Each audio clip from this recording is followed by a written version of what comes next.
CEE, Central Europe Explained, an IDM podcast series powered by Erste Group.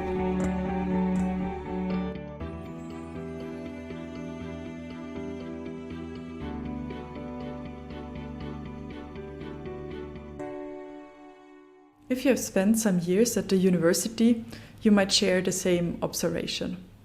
On the one hand, universities struggle with a tremendous number of challenges, be it the pandemic, the digitalization, political pressure, or various internal conflicts resulting from rigid hierarchies or the lack of resources. Sometimes it's also just petty competition among faculties and professors that can be really challenging. On the other hand, for many centuries, universities have offered people a home to produce and share knowledge, a fascinating place where you can think and speak freely, and a driver for societal change and cooperation. Today, universities are part of a competitive global system. They are forced to succumb to market logics, while at the same time they are rooted in traditions and national myths that seem to be incompatible with today's thinking and needs. Do we need to worry about the developments of universities in Europe, particularly in Central Europe? Where is their institutional autonomy under threat? And what needs to be done to improve their resilience? Welcome to our podcast series, Central Europe Explained. My name is Daniela Apaydin. I am a research associate at the IDM, and I am hosting today's episode on the issue of university autonomy in the region. Today we have the exceptional chance to welcoming a renowned guest. Michael Ignaciev is a writer, historian, professor, and a former politician, all in one. And it's an honor having you here today, Professor Ignaciev. Thank you. It's nice to be here. So for most of our listeners, I do not need to introduce you. However, I would like to emphasize a few steps of your career. You were born in Canada, obtained a PhD in history from Harvard University. You started your career in academia, but you also gained practice in journalism and politics. Between 2006 and 2011, you have served as an MP in the Parliament of Canada and then as leader of the Liberal Party of Canada and leader of the official opposition.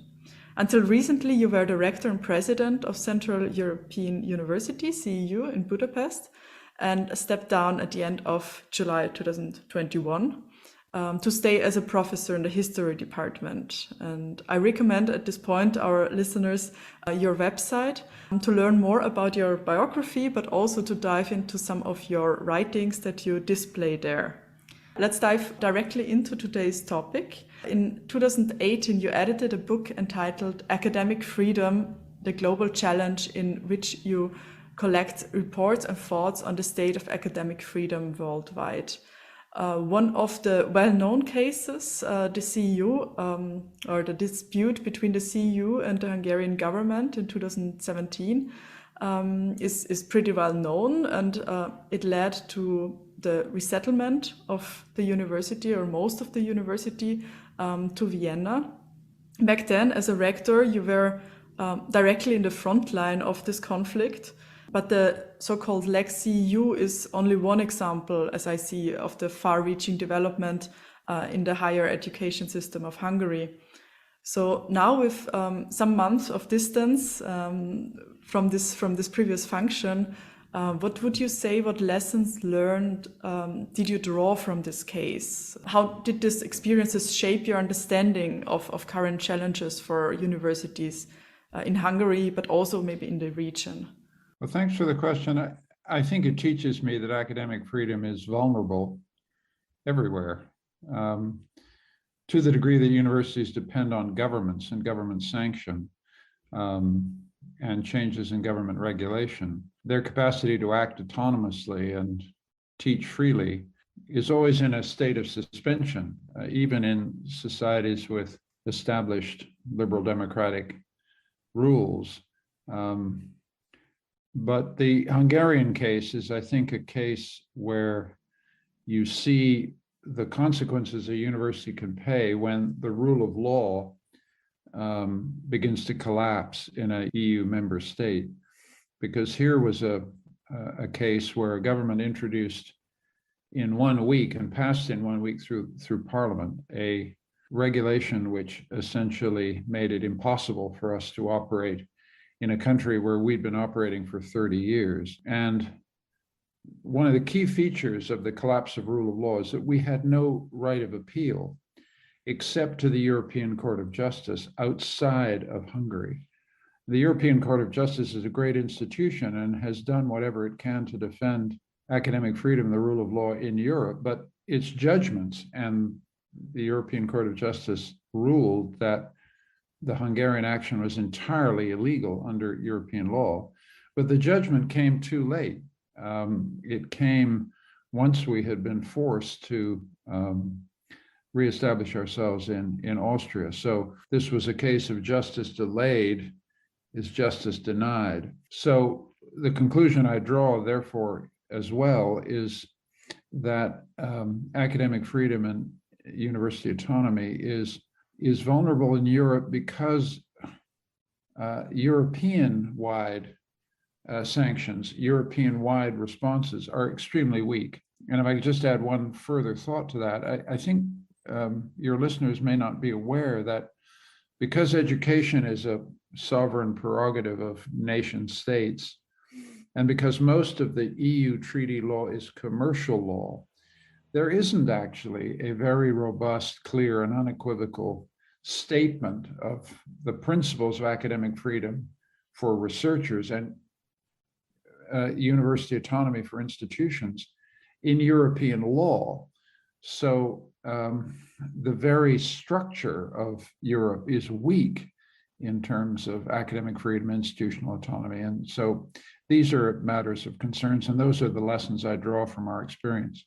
Mm-hmm. Thank you. Very interesting. Yeah, this European dimension, of course, is also very important for us to understand that this is not just a Hungarian exception or an exceptional case, but this is showing neglected processes within Europe or whole European Union.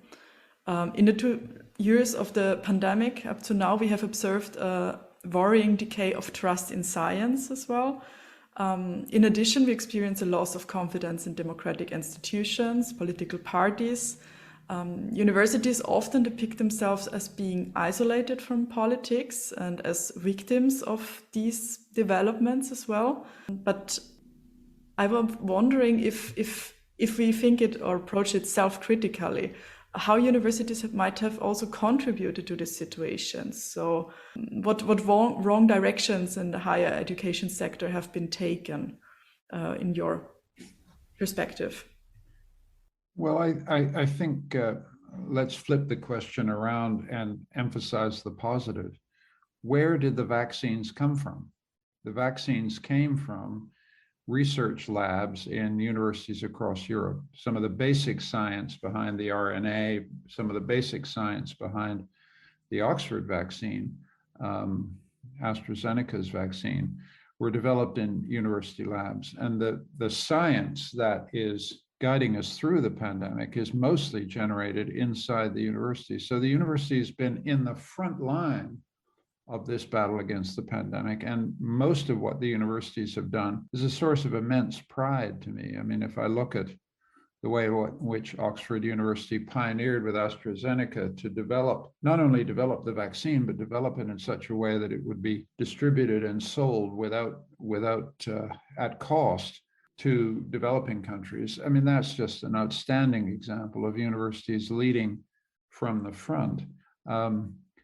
The second part of your question is about the kind of reaction against science. And I think there has been a lot, universities have been surprised by the vehemence and anger with which ordinary citizens have attacked, so-called experts telling them what to do. And I think that that's to be expected.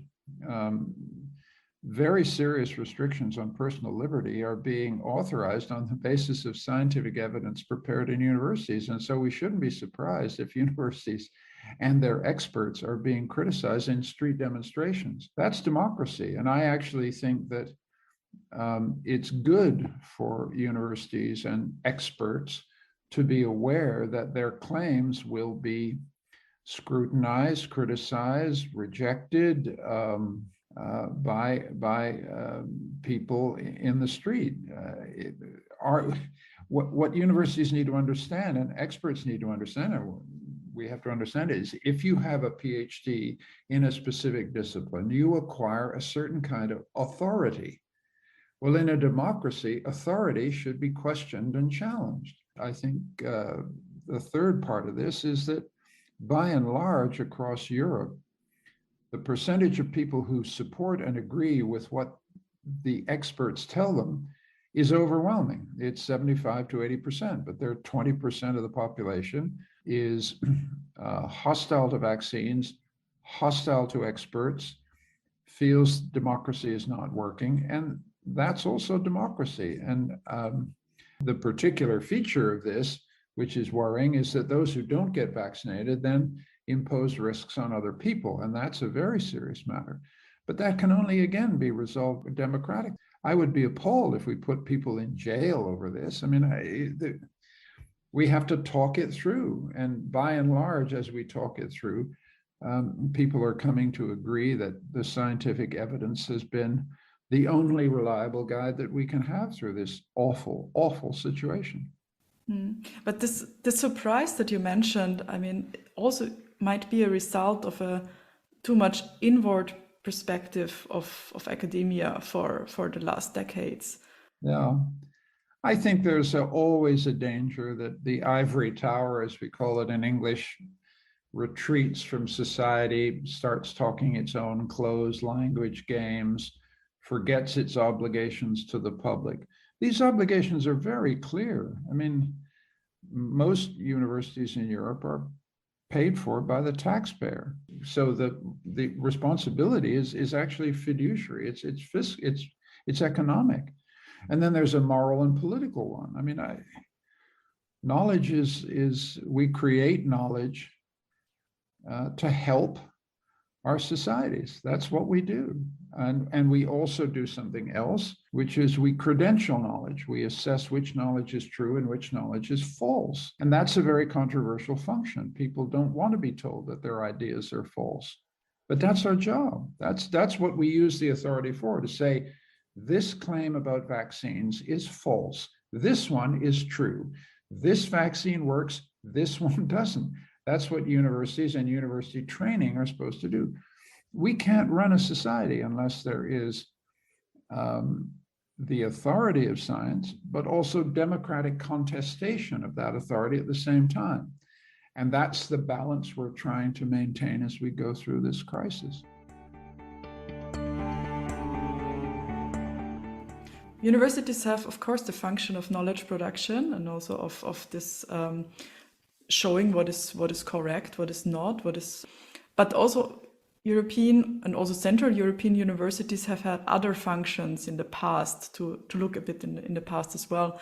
So, for example, the nation building, the role as nation building was very important, especially in Central Europe. And I would like to go a little bit in this direction and talk a bit about these myths and traditions of Central European universities. Is there such a thing like myth building, like nation building? Have we completely left this behind us, or is this still an issue that universities should think self-critically? Well, universities in Central Europe, the first thing to say about them is that they're very old. Jagiellonian University in Poland, I think in Krakow, the Charles University in Prague, Szeged University, Pécs University, the provincial universities in Hungary are, 700 years old.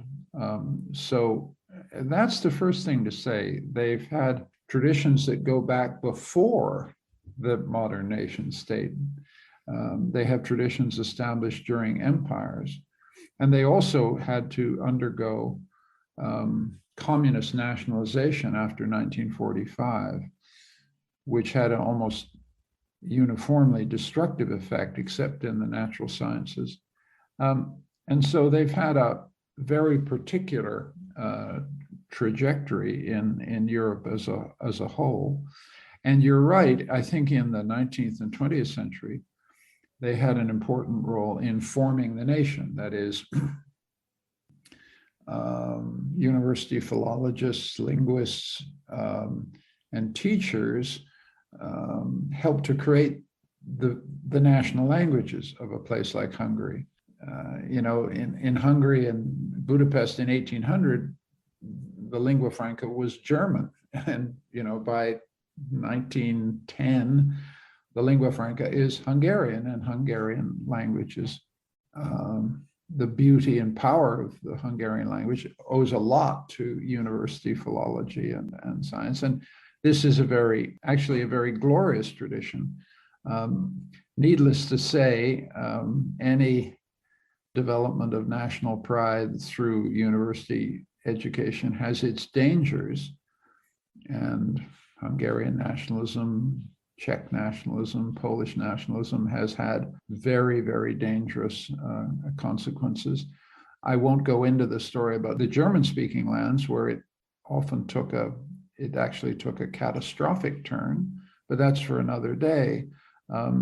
At the same time, it's important to remember that within these universities, there were always proud patriots who resisted the nationalist tide in these countries and often had to pay the price in expatriation and exile. So it's a mixed picture.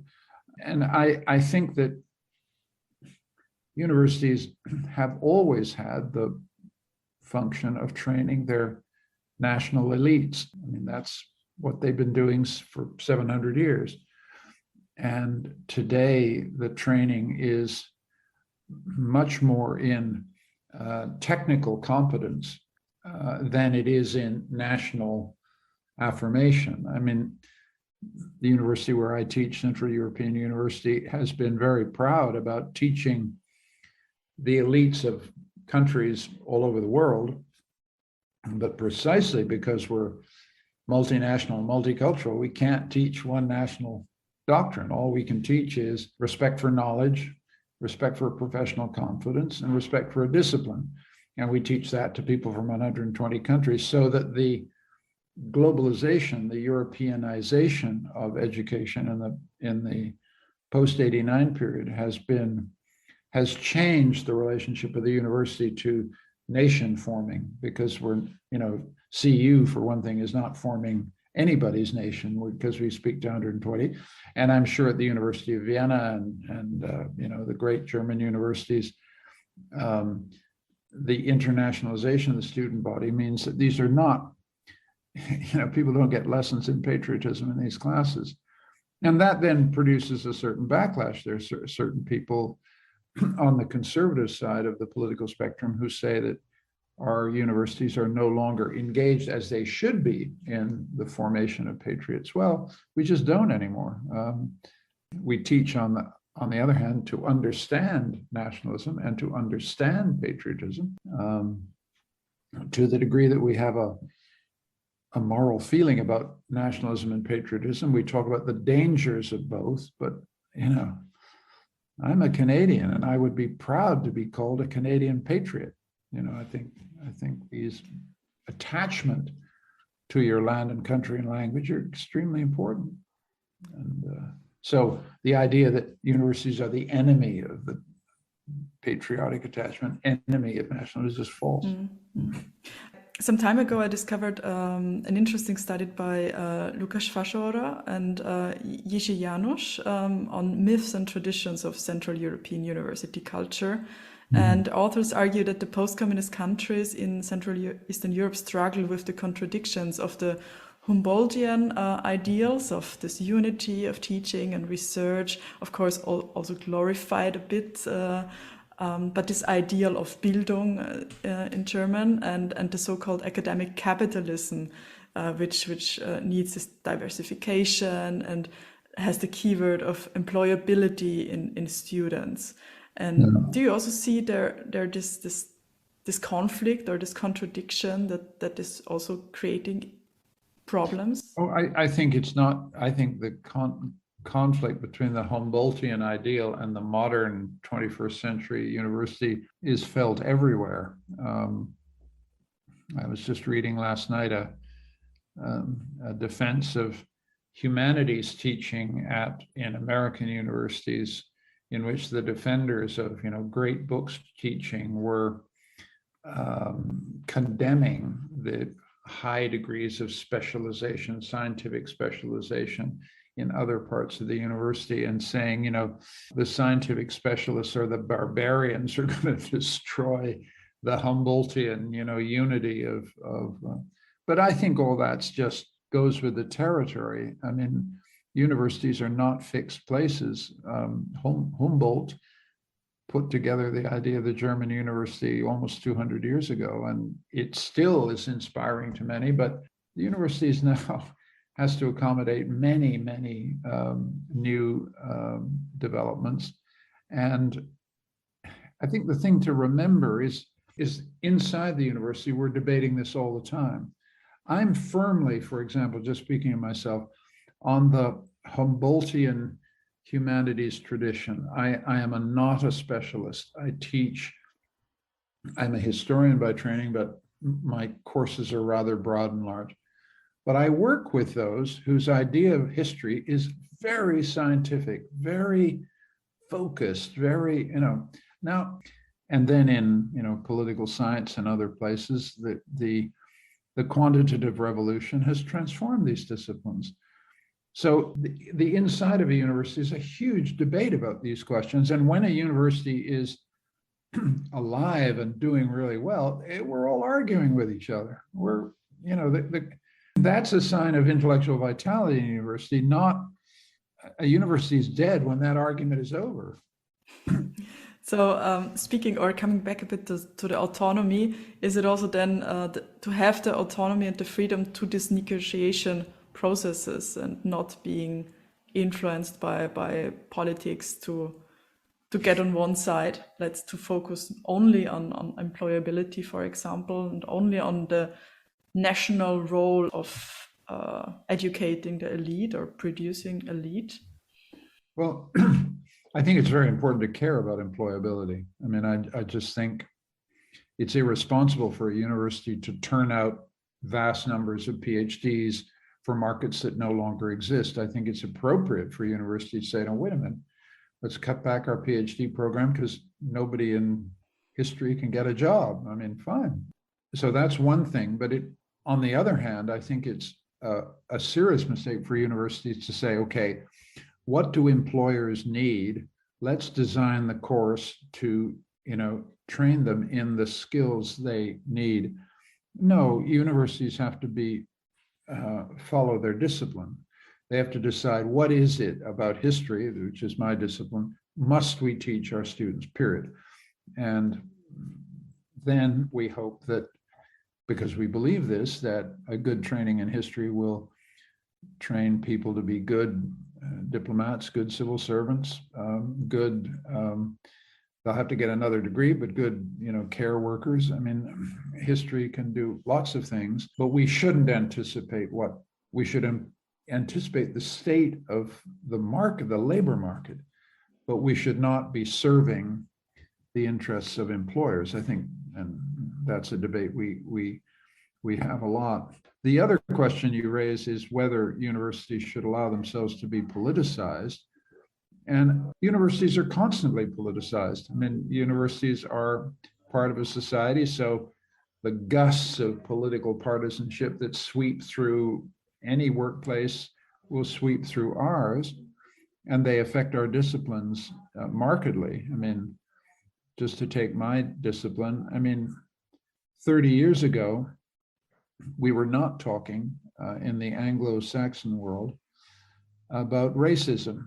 We were not talking about empire and decolonization. And we were not talking as much as we could have been about gender. Well, race, empire, nation, and colonialism are now at the center of what university history departments think about. And that's a good thing, provided that we do it in a scientific way. That is, provided we do a serious study of empire, the British Empire, the American Empire, the German Empire, the Austro-Hungarian Empire, and try and free the evaluation, a historical evaluation of empire from ideological party pre, so that we decide in advance, empire is bad, therefore the German Empire must be bad in Africa, the Austro-Hungarian Empire must be bad. Instead, look at what these forms of authority and domination did. And when we do that, we get a very complicated picture. So this is just the struggle to maintain intellectual honesty. That's what this is about. So I'm saying two things. I'm saying, of course, history is affected by these currents of opinion that sweep through society. Then our job is to say, okay, fine, thank you very much. Let's look at the evidence and then try and teach that evidence to our students.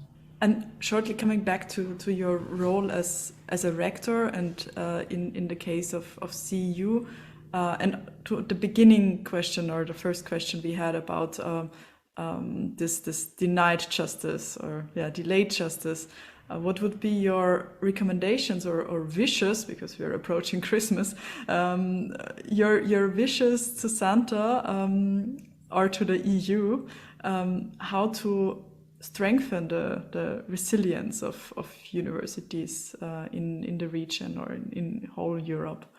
What would need to happen in terms of Europeanization?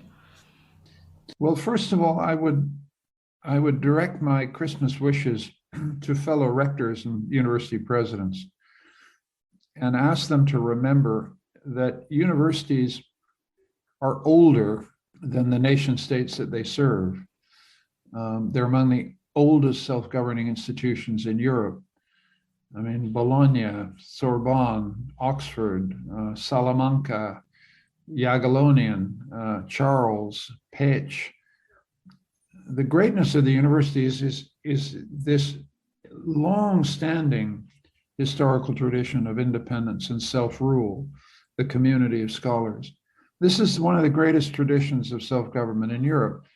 And every university president and rector is not a bureaucrat, functionary of their given state. They are the carriers of this tradition of independence. And so the people who will defend the independence and autonomy of universities are university rectors and presidents who get up every morning and deal with government, and every morning deal with donors, and every morning deal with politicized faculty. And they have to hold a steady course. And the thing to remember is we've been around for 1,000 years, and we're going to be around for another 1,000 years. And we need to stand up and defend ourselves and fight back when people push agendas on us and push budget cuts on us and push changes to how we govern that are not in the interests of our faculty or students. So that's the first thing. We need to defend ourselves and speak up for ourselves. Secondly, I do think Europe needs to look at the legal structure of academic freedom and institutional autonomy in Europe and possibly do some legal work to strengthen the defenses of academic freedom and institutional autonomy across the 27 member states. It'll take a while. It's very difficult because each of these countries have different university statutes, but surely it's possible to come out with a declaration with force of law that makes it impossible for a member state to do what Viktor Orban did to us. I mean, I just think that ought to be out of the question. It's also what Lukashenko did in Belarus to another university in the 1990s, although he's not in the EU. So, and I think if we strengthen the institutional legal architecture of academic freedom, institutional autonomy, that would then help my hard-pressed rectors and presidents to do their job, which is to defend the long historical tradition of independence and academic freedom, which has, I think, produced some of Europe's greatest scientific and cultural achievements. Mm-hmm. Thank you. Yeah, this perspective of history, this long-term perspective can be helpful or consoling in this regard. Usually we ask our guests in the podcast at the end to give our listeners and us a kind of a cultural recommendation or input on the topic or related topic. Like, can you recommend any piece of art, literature, movie, music piece, whatsoever that we could get inspired from? Well, off the top of my head, because I was a fellow of King's College, Cambridge, I would recommend that we listen to the King's College Choir, its famous Christmas service. I do so because this symbolizes better than anything I can say just how long universities have been part and at the center of European culture. So that would be my recommendation. Thank you very much. We will check that out. So thank you very much for this inspiring discussion on university autonomy. Thank you. It was a pleasure. So you enjoyed this podcast? Then tune into another CEE episode and subscribe to the IDM podcast series on Apple Podcast, Spotify, Acast, or elsewhere you get your podcast. And also have a look at the rest of our work on our website www.idm.at. For any feedback or podcast collaboration, feel free to contact me at e.hontebeyrie@idm.at. The email is in the description below. This was CEE, Central Europe Explained, a podcast series produced by the Institute for the Danube region and Central Europe, powered by Erste Group, with the ongoing participation of Daniela Apaydin, Malvin Natalik, Daniel Martinek, and Sebastian Schäfer. Production and editing, Emma Hontebeyrie. Proofreading, Jack Gill. IDM Podcast. Institut für den Donauraum und Mitteleuropa. Institute for the Danube region and Central Europe. European perspectives. Regional actions. Cooperation and expertise since 1953.